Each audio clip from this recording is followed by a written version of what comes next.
आता पाहूया टॉप 9 राजकीय बातम्या।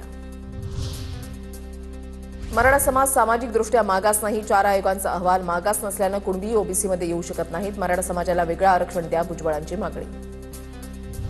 आजपर्यंत एखाद्या पक्षाचे प्रवक्ते हायकोर्टाच्या खुर्चीवर विराजमान झाल्याचं दिसलं नव्हतं। मुंबई मराठी माणसांची उच्च न्यायालयानं भान ठेवणं गरजेचं।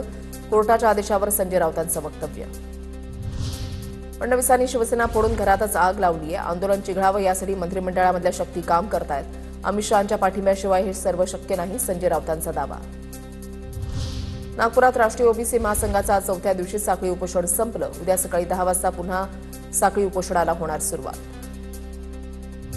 अमरावतीमध्ये ओबीसी समाज आक्रमक। मराठा समाजाला ओबीसीतून आरक्षण देऊ नका, अन्यथा ओबीसी समाज सुद्धा मुंबईकडे कूच करणार। जिल्हाधिकाऱ्यांना निवेदनाद्वारे इशारा। माझी प्रकृती बरी नसल्यानं मी आझाद मैदानावर गेलो नाही, नाहीतर अन्याय झाला तिथे मी जातच असतो। खासदार उदयनराजे भोसलेंची माहिती। नागपूर जिल्ह्यामधील कामठीमध्ये उद्या काँग्रेसचा वोट चोर गद्दी छोड मेळावा। प्रदेशाध्यक्ष हर्षवर्धन सपकाळ यांच्यासह प्रमुख नेते राहणार उपस्थित।